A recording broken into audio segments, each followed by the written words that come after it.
Alors que la Belgique avait plutôt bien résisté à la crise grâce à des mesures comme le chômage économique des ouvriers et puis des employés, la situation s'aggrave nettement sur le plan de l'emploi. Oui, fermeture de Fort Genk, de Saint-Gobain-au-Velay, de Duferco, La Louvière, restructuration chez ArcelorMittal, Caterpillar, Belfius, ING. Les politiques d'austérité menées en Belgique, comme dans tous les États membres de l'Union européenne, réduisent le pouvoir d'achat des ménages et donc la demande de produits et de services. Ce qui amène les entreprises à supprimer des emplois et ainsi de suite. Ce sera le sujet principal de notre émission. Nous donnerons la parole à deux catégories de la population qui sont encore un peu plus victimes de la crise, les jeunes et les femmes. Commençons par les femmes. Savez-vous qu'en moyenne, et sur base annuelle, les femmes gagnent 23% de moins que les hommes pour toutes sortes de bonnes et de mauvaises raisons. Le 8 mars, c'était la journée internationale de la femme, l'occasion de rappeler cette vérité qui dérange. À l'occasion de la Journée internationale de la femme, nous distribuons ici des fleurs, des parfums aux femmes pour les féliciter de venir travailler si tôt. Je lis sur le tract que vous distribuez que vous combattez l'écart salarial. Pourtant, en Belgique, les femmes gagnent la même chose que les hommes. On dit à travail égal, salaire égal, non? En théorie, oui, mais en pratique, c'est différent. Il existe toujours un écart salarial entre hommes et femmes d'environ 22%. Et c'est la tâche des syndicalistes de combattre ces discriminations. L'adage « à travail égal, salaire égal » n'est pas remis en question. Le problème se situe dans le rôle que les femmes et les hommes s'attribuent dans la société en général, et plus précisément dans la répartition des tâches au sein du couple, et ce que cela implique en matière de choix d'horaire de travail. Et de plan de carrière. Et de plan de carrière. La première cause, c'est le temps partiel. Temps partiel, pourquoi? Parce que les femmes, malheureusement, doivent assumer plus les tâches domestiques et éducatives à la maison. Donc elles ont plus tendance à prendre des horaires un peu plus flexibles qui pourraient concilier les deux. C'est pour ça qu'elles recourent plus au crédit temps aussi. Effectivement, le crédit temps, les interruptions de carrière, les congés parentaux, tout ça fait partie de leur manière de concilier plus facilement leur vie privée et leur vie professionnelle. Dans les études, pourtant, on constate qu'il y a de plus en plus de femmes dans les amphithéâtres des universités, par exemple, et pourtant, ça crée aussi un écart salarial assez bizarrement. Effectivement, elles ont de plus en plus des niveaux d'études élevés, mais malheureusement, elles choisissent souvent des filières d'études qui mènent à des secteurs et à des emplois moins bien rémunérés et toujours avec des horaires très flexibles. On remarque aussi que parmi les grands patrons ou parmi les cadres dirigeants, il y a moins de femmes que d'hommes. Pourquoi ? On appelle ça le phénomène du plafond de verre. Tout simplement, les femmes, dès qu'elles arrivent à monter en grade dans les entreprises, elles sont bloquées par un film, par un verre transparent qui les empêche d'accéder à des postes hiérarchiquement supérieurs. Et qu'est-ce qui explique ce plafond de verre ? Disons-nous bien que lorsqu'on arrive dans les hautes sphères des entreprises, c'est un milieu quand même assez masculin.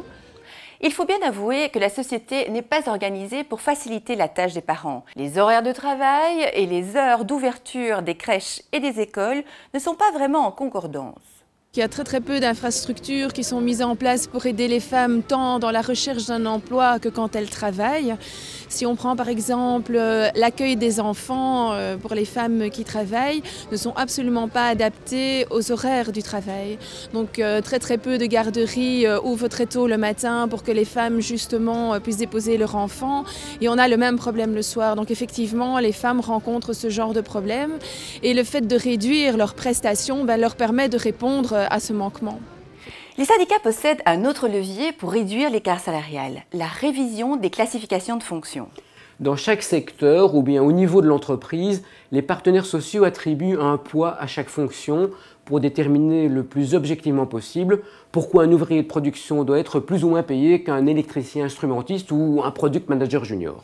Certaines classifications portent encore la trace de la sous-évaluation des métiers généralement exercés par les femmes. C'est aussi une cause de l'écart salarial. Les classifications de fonctions émanent des commissions paritaires, donc les secteurs. Ces classifications ont été instaurées il y a à peu près 65 ans, à une époque où le monde du travail était totalement différent du monde actuel.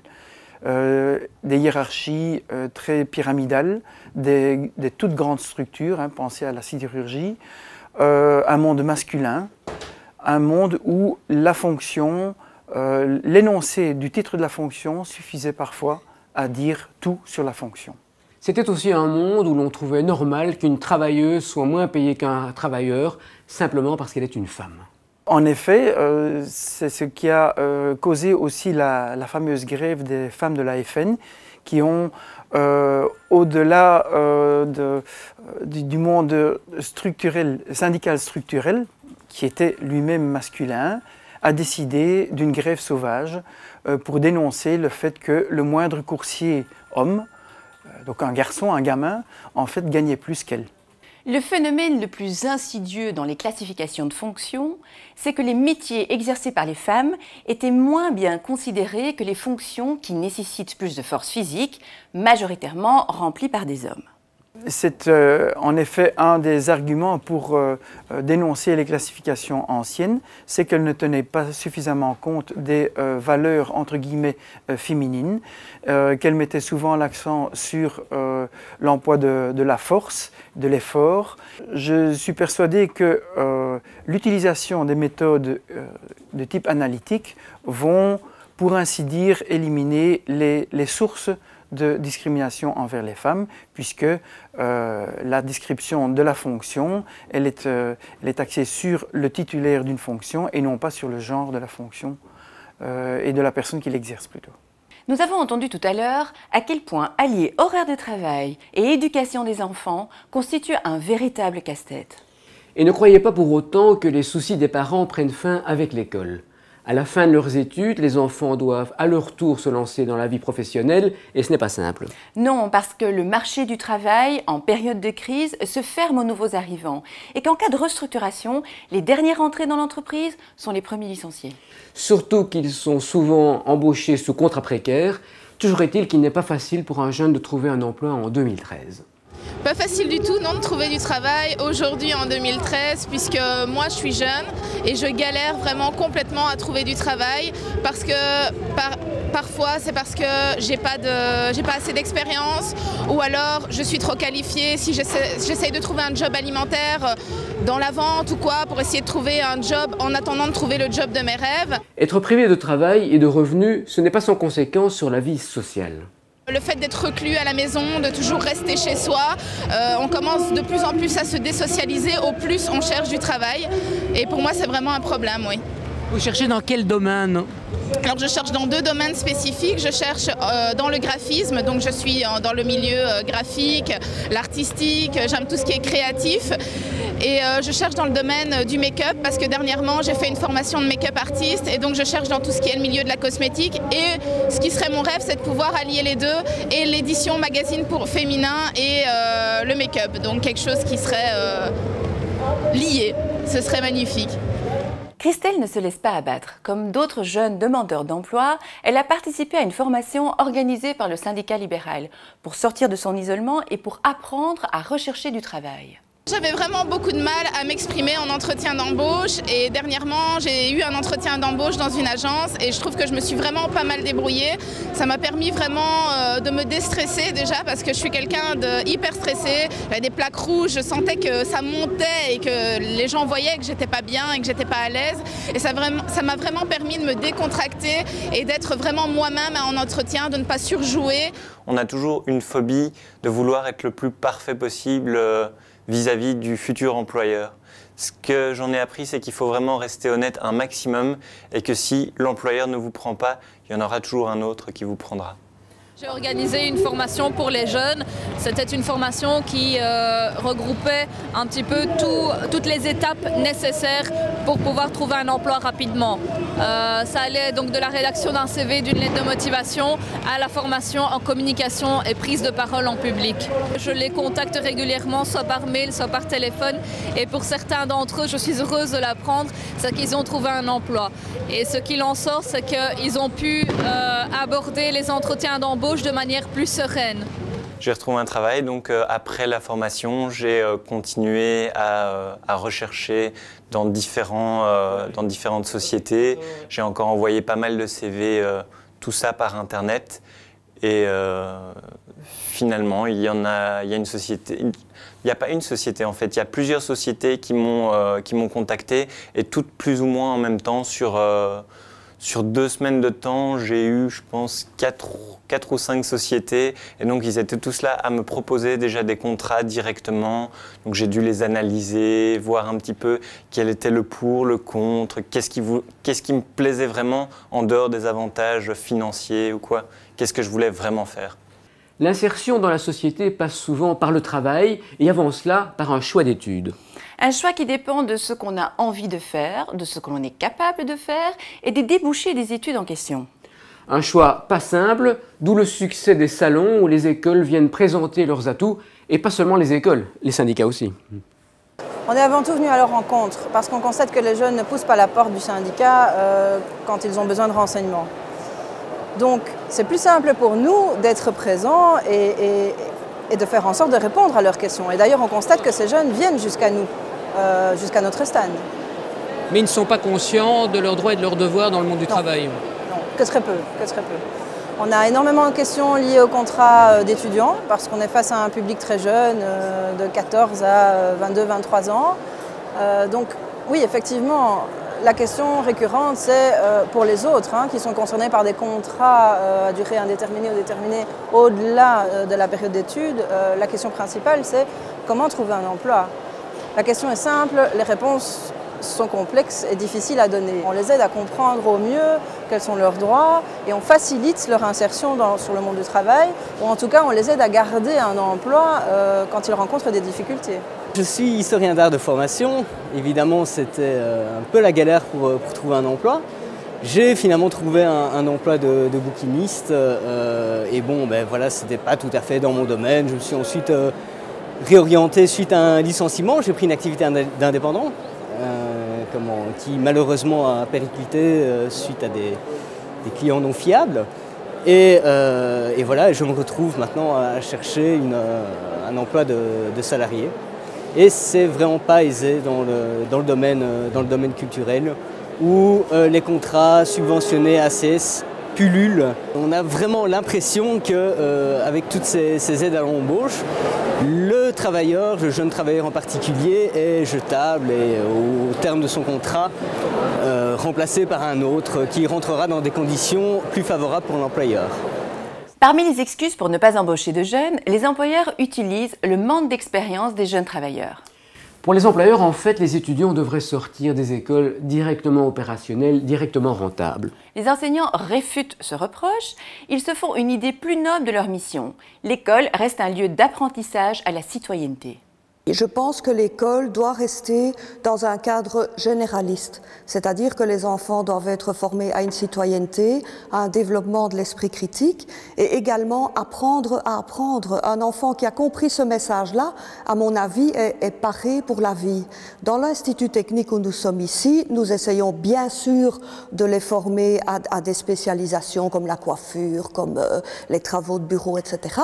Mais pour le reste, nous souhaitons aussi que ces enfants aient une base culturelle, puissent se défendre dans la vie et ne pas être formatés uniquement pour ce que les entreprises exigent. Je pense que ce n'est pas l'avenir d'un enfant d'être formaté pour un type de métier.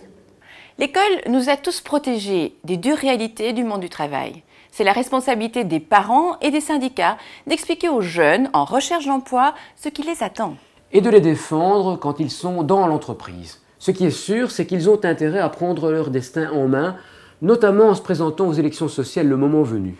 Et ça a été relativement facile pour moi de trouver mon premier emploi. J'ai eu donc mon stage de fin d'études chez Axatech, qui est devenu par la suite mon premier employeur.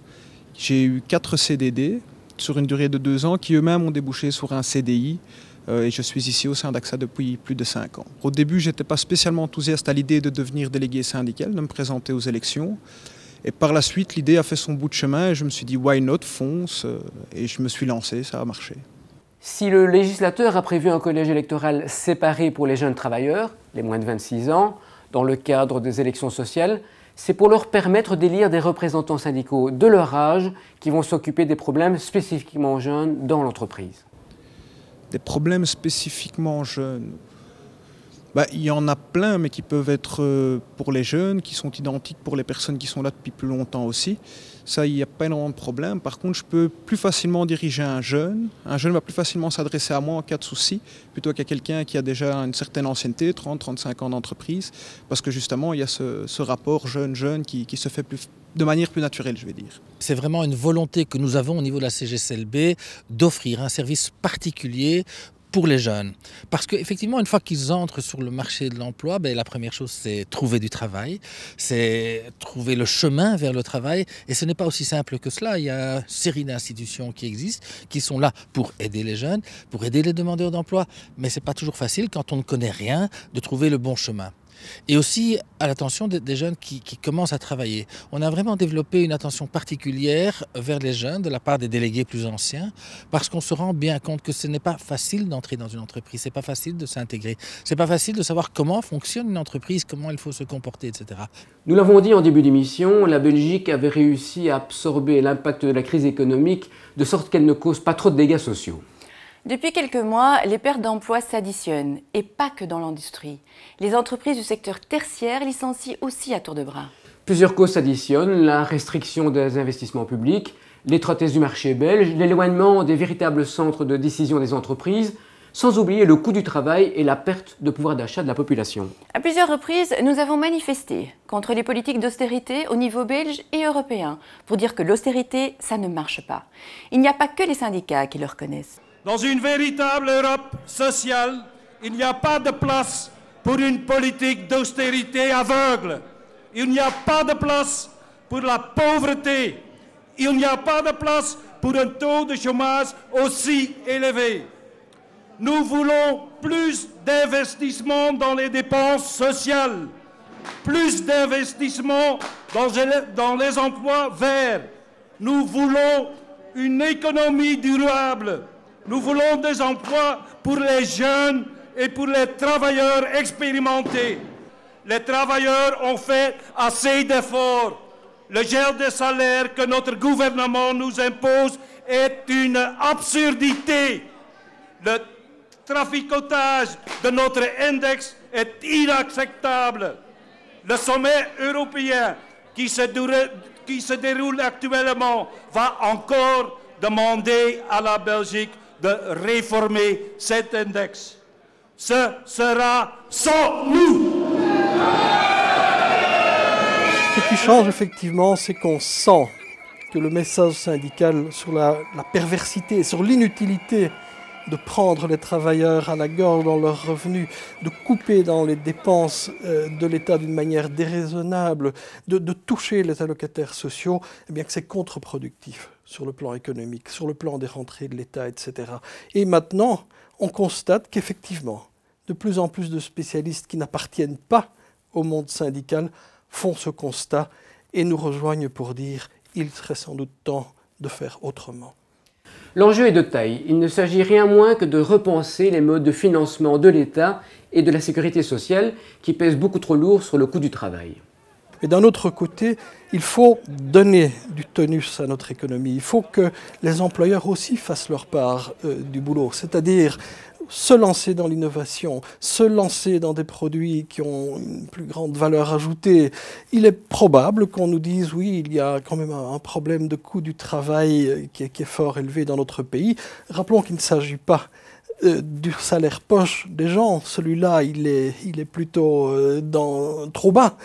Mais si on nous dit ce coût du travail il est trop élevé, eh bien, il faut avoir le courage de voir comment réfléchir à une autre manière de concevoir la fiscalité des entreprises, de concevoir peut-être pour certains aspects la manière dont est subsidiée la sécurité sociale. Et là, si certains déplacements peuvent être envisagés, on est prêt à le faire, mais il est certain que ces revenus qui vont devoir en remplacer d'autres vont devoir venir de domaines qui ne touchent pas les travailleurs, pas les assurés sociaux. Et il y a certainement des moyens de financement à trouver, que ce soit dans les plus-values, que ce soit dans des formules d'encouragement qui ne profitent en réalité pas au travail.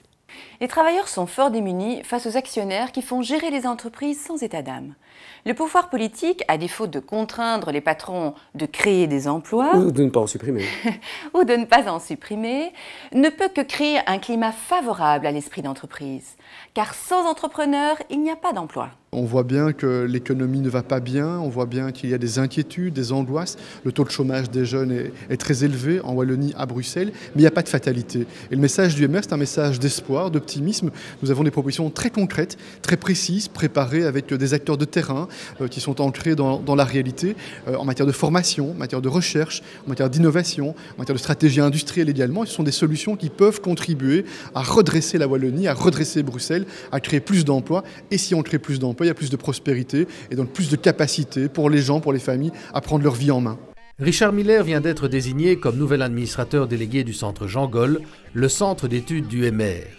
La revitalisation de ce centre d'études est un élément fondamental dans le cadre de la réflexion globale entamée par le MR, et entre autres dans cette volonté de réussir le pari du redressement économique.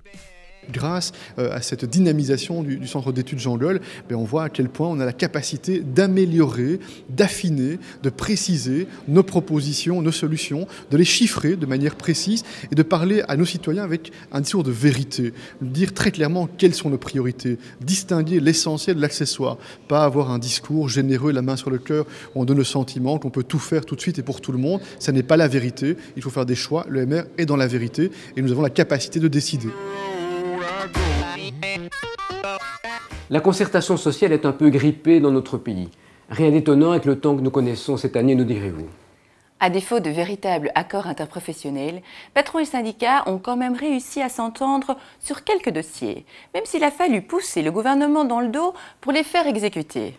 Il y a tout d'abord un dossier assez essentiel, c'est l'adaptation des allocations sociales au bien-être. Cela vise les personnes les plus fragilisées au sein de notre société. Cela vise à redistribuer quelques centaines de millions d'euros quand même à destination d'un certain nombre de personnes qui sont particulièrement fragiles. Les petites pensions, les allocations de chômage les plus basses, les allocations d'invalidité, tout cela va pouvoir être mis en œuvre. On va augmenter le salaire net des travailleurs qui sont payés au salaire minimum. Il s'agira d'une dizaine d'euros par mois, mais c'est important pour ces travailleurs. Un autre dossier aussi sur lequel le gouvernement et les partenaires sociaux ont discuté, c'est la question de la flexibilité. Mais dans ce dossier, c'est le gouvernement qui a décidé. Il l'a décidé, mais il y a quand même des éléments qui sont importants pour nous. Dans la négociation de toute nouvelle flexibilité, ce seront les acteurs, les représentants des travailleurs au niveau des secteurs et au niveau des entreprises qui resteront à la manœuvre et qui participeront à la décision de ce qui sera mis en œuvre. Revenons au salaire minimum. Patrons et syndicats ont réussi à se mettre d'accord pour éliminer la discrimination qui frappe les jeunes travailleurs. Les salariés de moins de 21 ans ne touchent en effet qu'un pourcentage de ce salaire minimum qui n'est déjà pas faramineux. C'est un point qui nous tient à cœur depuis un certain nombre d'années déjà. Il existe des salaires minimums différents pour les travailleurs âgés de plus de 21 ans et pour les travailleurs en dessous de 21 ans. Cette discrimination n'a plus lieu d'être aujourd'hui. C'est pour cela qu'une convention collective du Conseil national du travail sera conclue entre les partenaires sociaux afin de supprimer cette discrimination complètement en 2015.